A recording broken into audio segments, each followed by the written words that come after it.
네, 안녕하세요. 미국 주식 멘탈 케어하기 멘탈이 전부다입니다. 고점 대비 주가는 많이 떨어졌지만 향후 재도약 가능성이 있는 중소형주들을 발굴해서 소개하는 시간. 오늘의 회생 가능 중소형주는 바로 스퀘어입니다. 스퀘어는 트위터의 CEO인 잭 돌시가 2009년에 설립한 핀테크 기업입니다. 주식시장의 상장은 2015년에 했고 상장 당시 시초가는 $11 12센트로 현재 주가인 $219는 상장 후 5년 반 동안 약 20배 가까이 상승한 가격입니다. 스퀘어는 초기에 개인 사업자들을 위한 결제 단말, 포스기 사업이 메인이었습니다.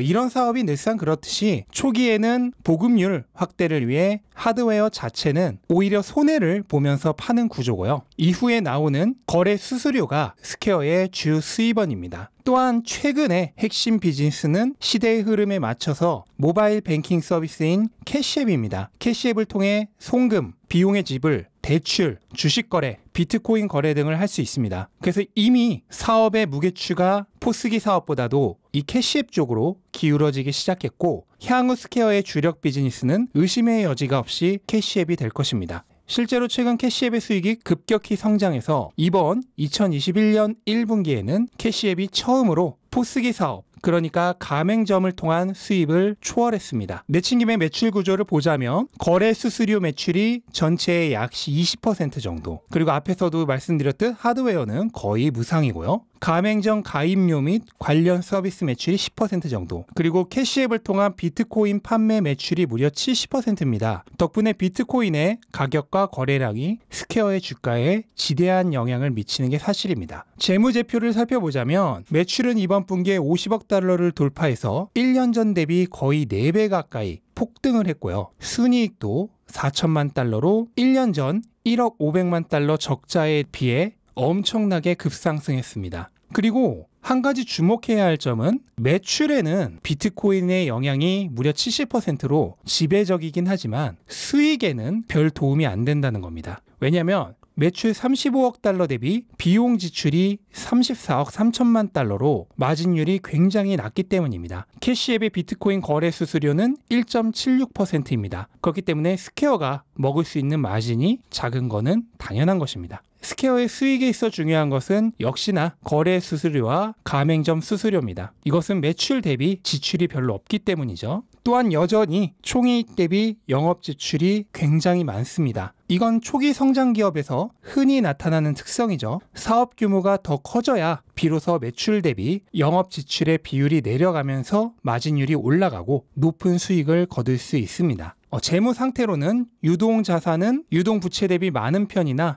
비유동 자산은 비유동 부채 대비 적은 편입니다. 전체적으로 보면 부채 대비 자산이 약간 많긴 하지만 스퀘어가 가지고 있는 본인들의 돈, 그러니까 자본 대비해서는 부채가 4배 정도 많기 때문에 전반적으로 부채가 있는 편이라고 할 수 있습니다. 현재 주가 대비 밸류에이션을 해보자면 스퀘어는 2018년부터 간간히 흑자를 기록하긴 했지만 본격적으로 흑자를 기록하기 시작한 건 2020년 2분기부터입니다. 그리고 이번 1분기에도 흑자를 기록함으로써 드디어 1년 연속 흑자를 완성하게 됩니다. 1년 연속 흑자. 이 말을 듣고 나면 뭐 하나 머릿속에 번쩍하고 떠오르는 게 없으신가요? 잘 모르겠으신 분들은 마지막에 힌트가 있으니 영상 끝까지 봐주시기 바랍니다. 현재 주가는 $219 정도로 시가총액은 약 1,000억 달러입니다. 작년 하반기부터 본격적으로 적자에서 흑자로 전환한 기업이라 PER은 현재는 300 정도로 굉장히 높은 편이지만 1년만 지나도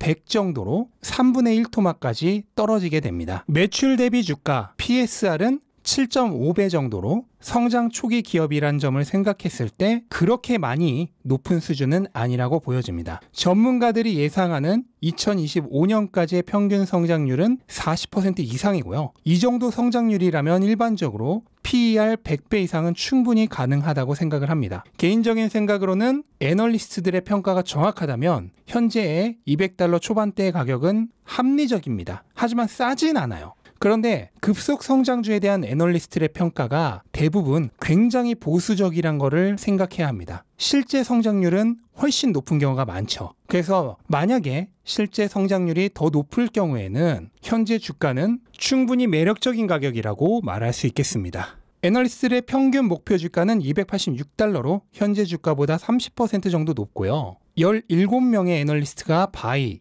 5명이 홀드, 2명이 셀을 주장하고 있습니다. 주가 차트를 보시면 팬데믹 이후에 기술주 성장주 광풍 그리고 언택트 광풍에 맞물려서 주가가 어마어마하게 상승을 했습니다. 팬데믹 당시 최저점 대비해서는 무려 9배 가까이 상승을 했고요. 이후로 중소형주 붕괴 그리고 기술주 약세 장세에 주가가 200달러 미친 190달러까지 2번이나 하락을 했습니다. 그리고 현재 주가는 220달러 정도로 저점 대비해서는 15% 정도 상승을 한 상황이고 고점까지는 아직도 30% 정도 여력이 남아있는 상황입니다. 그러니까 애널리스트의 평균 목표 주가와 전고점이 거의 비슷한 위치에 놓여져 있다고 생각을 하시면 될 것 같습니다. 개인적인 생각으로는 만약에 핀테크 기업에 대한 투자 기회를 엿보고 있었는데 그동안 가격이 너무 올라서 진입할 타이밍을 놓치셨던 분들이라면 현재 스퀘어 주가는 충분히 매력적인 구간이라고 생각을 하고요.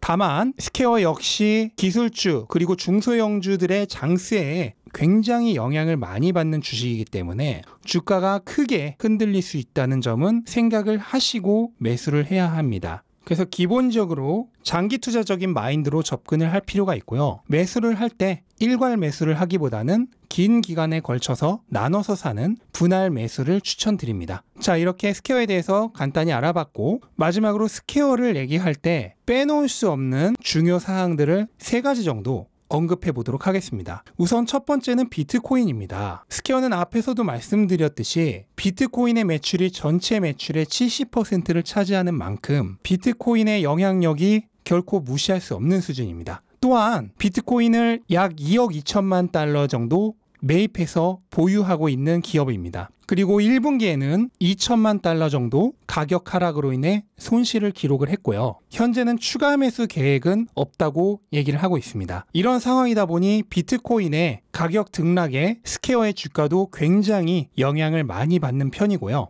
단 테슬라와는 달리 스퀘어는 자사의 비즈니스와 비트코인이 이미 굉장히 큰 상관성이 있기 때문에 비트코인의 매수나 취급이 투자자들의 큰 반감을 불러일으키지는 않는다는 특징이 있습니다. 테슬라가 심하게 비판을 받는 것 중에 하나가 테슬라의 비즈니스와 비트코인이 직접적인 상관성이 없기 때문이죠. 하지만 스퀘어는 이미 매출의 70%를 차지할 만큼 비트코인이 핵심 비즈니스이기 때문에 비트코인 매입이나 취급이 기업의 매우 중요한 부분이면서 핵심 비즈니스와 직접적인 상관이 있다는 차이가 있습니다. 실제로 잭 돌시는 비트코인의 강한 지지자 중 한 명으로서 이번 비트코인 컨퍼런스 2021에도 참가를 했습니다. 그리고 그곳에서 앞으로 거래가 용이한 비트코인 지갑을 만들 예정이라고 발언을 했어요. 현재의 비트코인 지갑은 보안성에 중점을 두고 있습니다. 덕분에 거래 용이성이 매우 떨어지죠. 하지만 이건 양날의 검이어서 편의성을 높이면 보안 문제가 생기고 보안성을 높이면 편의성에 문제가 생깁니다. 만약 스퀘어가 보안성을 충족시키면서 편의성을 크게 높인 지갑을 만들어낸다면 스퀘어의 향후 큰 이익을 가져다주는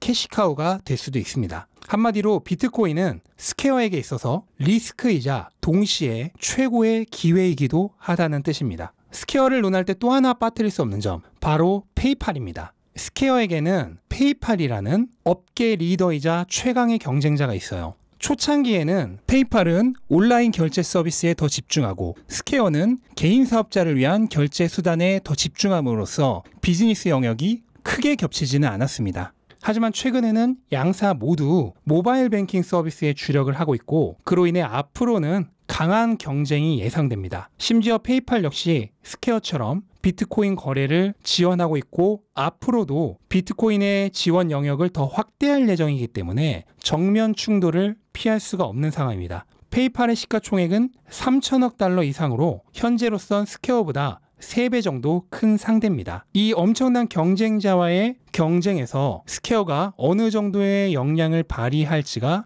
굉장히 중요한 관건이라고 할 수 있겠습니다. 자, 그리고 마지막 스퀘어는 이제 막 적자에서 흑자로 전환한 성장주 투자하기에 가장 최적의 타이밍을 가진 기업인데요. 1년 연속 흑자를 기록했다고 했죠. 이게 무엇을 의미하는 것인지는 눈치 빠르신 분들은 다 아셨을 겁니다. 네, 바로 S&P 500에 편입될 가능성이 있다는 것입니다. 심지어 그 가능성이 가장 큰 후보 중에 하나고요. 만약에 S&P에 편입이 확정된다면 주가는 급등할 가능성이 굉장히 높습니다. 이거는 S&P 편입 확정되고 나서 최대 2배 이상까지 주가가 치솟았던 테슬라의 경우를 생각해 보시면 쉽게 예측이 가능한 부분입니다. 그래서 향후 스퀘어가 S&P 500에 편입될 가능성이 높다고 판단이 되신다면 현재 스퀘어의 가격은 매수하기에 매력적인 가격이라고 얘기할 수 있겠습니다. 네, 이상으로 오늘은 미국의 최고 핀테크 기업 중 하나인 스퀘어에 대해서 알아봤습니다. 영상 도움되셨다면 구독과 좋아요 부탁드리고 즐거운 하루 되시기 바랍니다. 감사합니다.